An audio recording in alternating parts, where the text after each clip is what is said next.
Cab Story 1. On a biting Christmas Eve, in the shadowy depths of a snow-covered Montana valley, the little white church stood aglow.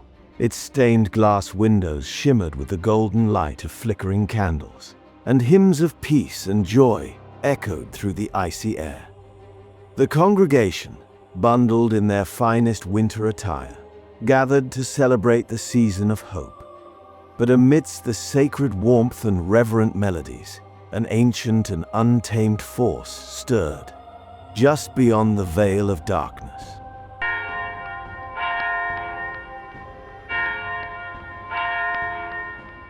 The grizzly bear, a creature of immense power and primal instinct, had been wandering through the frozen wilderness for days. Scarcity marked the season, as the blanket of snow cloaked the landscape, hiding the food that sustained life. This bear, towering at nearly 10 feet on its hind legs, its fur silvered with frost, was no stranger to survival, but desperation had begun to gnaw at its very being. The scent of humanity, mingled with the faint aroma of roasted meats from the evening feast, wafted through the frigid air, an irresistible beacon to its keen senses. The church, nestled at the edge of the forest, was a haven for the community. Yet, on this night, it became the stage for a harrowing tale that would leave its mark on all who bore witness. As the choir's voices swelled in a crescendo of hope, the congregation was unaware of the shadow that lurked beyond the frosted panes. The grizzly, driven by hunger and disoriented by the sounds and scents of this unfamiliar intrusion into its domain, approached with a mix of caution and feral determination. The first sign of its presence was subtle. A low, resonant growl carried on the icy wind, barely audible above the hymns. But as the moments passed, the sounds grew closer, more insistent. Then came the crash. The double doors of the church, sturdy oak adorned with festive wreaths, burst open with a force that silenced the choir mid-note. A gust of icy air swept through the sanctuary, extinguishing some of the candles and plunging portions of the room into shadow. Wreath forced himself to focus as the roaring of the crowd altered into shadow. And there, framed by the shattered doorway, stood the bear. Its eyes, gleaming like embers in the flickering light, scanned the room with a mix of curiosity and menace. The congregation froze, a collective gasp filling the air as reality set in. For a moment, time itself seemed to pause. The only sound the ragged breathing of the beast. Then, chaos erupted. Panic spread like wildfire. Some bolted for the exits, others shielded loved ones, while a few brave souls stood rooted, their instincts caught between fight and flight. The bear, agitated by the sudden burst of movement and noise, roared, a sound so primal it reverberated through the very bones of the church. It surged forward, its massive frame a blur of muscle and fur, scattering pews and splintering wood in its wake. The events that followed unfolded in a nightmare haze. The bear's movements were swift and unpredictable, driven by a mix of fear, hunger, and confusion. In the chaos, several members of the congregation fell victim to the beast's strength, their attempts to escape or protect others thwarted by the confined space and their own terror. Yet, amidst the horror, acts of incredible bravery shone through. One man, armed with nothing more than a heavy candlestick, stood between the bear and a group of children huddled in the corner, his voice steady even as his hands shook. It was the pastor's voice that finally broke through the chaos. Standing at the pulpit, his face pale but resolute, he called out to his flock, urging calm and guiding those nearest to the exits. His voice, filled with unwavering faith, seemed to momentarily still the bear, its massive head turning toward the sound. The pause was brief, but it was enough for several more to escape into the snow-filled night. Outside, the bitter cold bit at those who had fled, their breath clouding the air as they regrouped and tried to make sense of the unthinkable. The soft glow of the church's interior now seemed a cruel juxtaposition to the terror they had just endured. Some whispered prayers, others wept, and a few spoke in hushed tones of what must be done to ensure the safety of those still inside. The Grizzly, meanwhile, remained within the church, its senses overwhelmed by the lingering sense of fear and the unfamiliar environment. The once peaceful sanctuary was now a battlefield of broken pews and shattered glass, the echoes of its roars mingling with the distant cries of those outside. It was a tragic collision of two worlds, one of human celebration and another of wild survival, each unable to fully comprehend the other. In the aftermath of the attack, the community came together, their grief tempered by a resolve to prevent such a tragedy from happening again. Experts were called in to assess the situation, shedding light on the factors that led to the bear's intrusion. The harsh winter, they explained, had driven the animal to the brink of starvation, its natural food sources buried beneath layers of snow and ice. The scents and sounds of the church, so alien to the bear, had likely confused and alarmed it, triggering a defensive response. The incident served as a sobering reminder of the delicate balance between humanity and the natural world. For those who call bear country home, it underscored the importance of respecting these majestic creatures and taking precautions to coexist peacefully. Among the lessons shared in the weeks that followed were the following. Understand bear behavior. Grizzlies, though powerful, are not inherently aggressive. Most conflicts arise from fear, surprise, or hunger.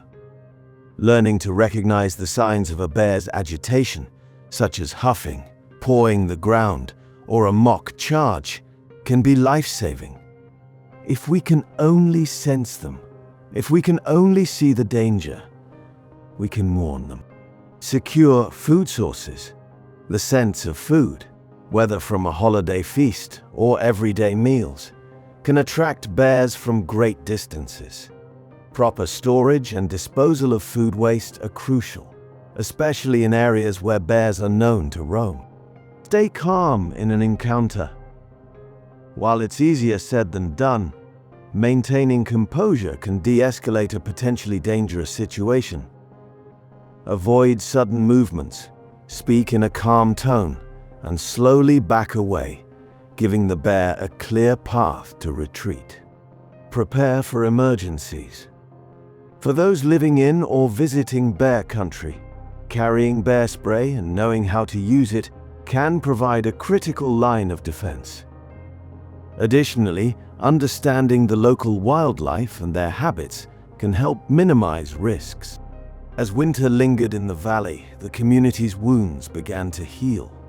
But the memory of that Christmas Eve lingered, casting a long shadow over their celebrations for years to come. The little white church, though scarred by the events of that fateful night, became a symbol of resilience.